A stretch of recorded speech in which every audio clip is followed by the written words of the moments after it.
Il était une fois une forêt peuplée d'animaux où aucun homme n'avait jamais pénétré. Malgré leurs différences, tous les animaux de la forêt vivaient en parfaite harmonie. Chacun d'entre eux avait ses propres caractéristiques. Les singes étaient malicieux, l'écureuil était peureux, le lion courageux, la biche était rapide, la tortue était lente, le renard était rusé et les abeilles très travailleuses.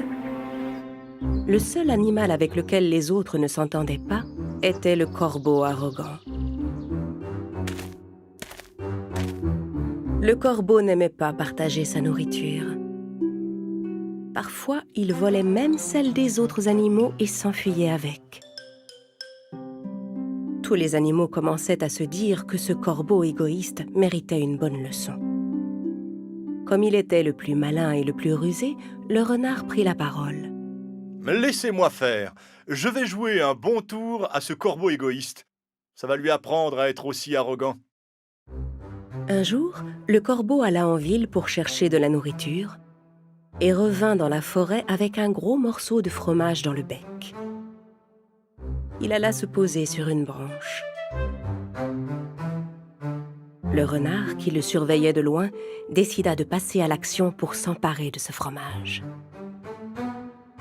Il s'approcha de l'arbre sur lequel l'oiseau s'était posé. Le corbeau était en train de picorer le fromage qu'il avait posé sur la branche. « Hé, bonjour l'ami. Qu'est-ce que tu manges? Je n'ai jamais rien vu de tel. » Ah, ça s'appelle du fromage. Les humains en mangent. Je me demande quel goût ça a. Tu m'en donnes? Ah, pas question. Tu sais quelle distance j'ai dû parcourir pour le trouver? Eh bien, un jour, je partagerai ma nourriture avec toi et nous serons quittes. Mais qu'est-ce que j'ai à faire de ta pauvre pitance? Ce fromage est un mets très spécial. On n'en trouve pas partout.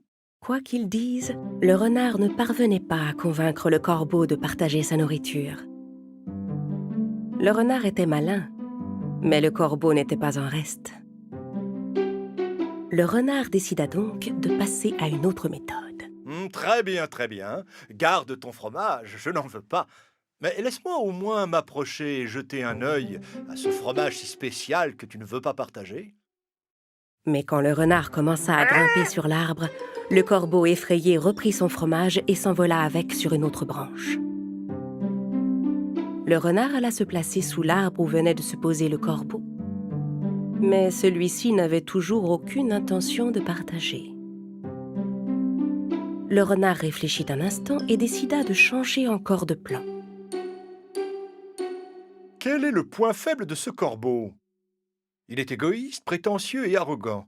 Je peux peut-être tirer avantage de ses défauts pour m'emparer de son fromage. Mon ami, sais-tu pourquoi j'étais venu te voir? Pour ne pas faire tomber son morceau de fromage, le corbeau répondit sans ouvrir le bec. Pourquoi?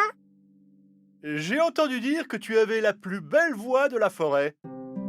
Il paraît que quand tu chantes, tous les animaux s'arrêtent pour t'écouter. À ces mots, l'oiseau gonfla son plumage et commença à se pavaner.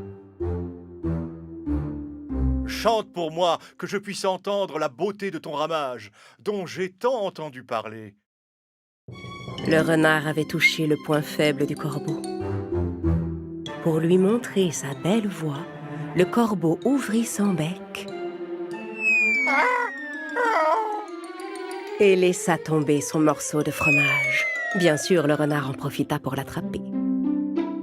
Perché sur sa branche, le corbeau était consterné. Oh, ton fromage m'est tombé dans la bouche. C'est vrai que c'est bon.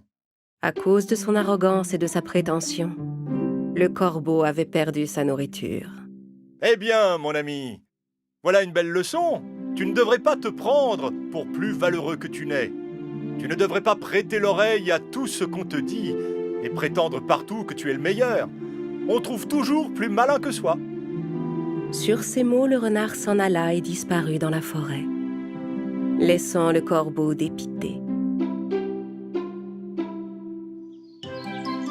À partir de ce jour, le corbeau cessa de se montrer égoïste et arrogant. Il établit de bonnes relations avec les autres animaux et accepta volontiers de partager sa nourriture.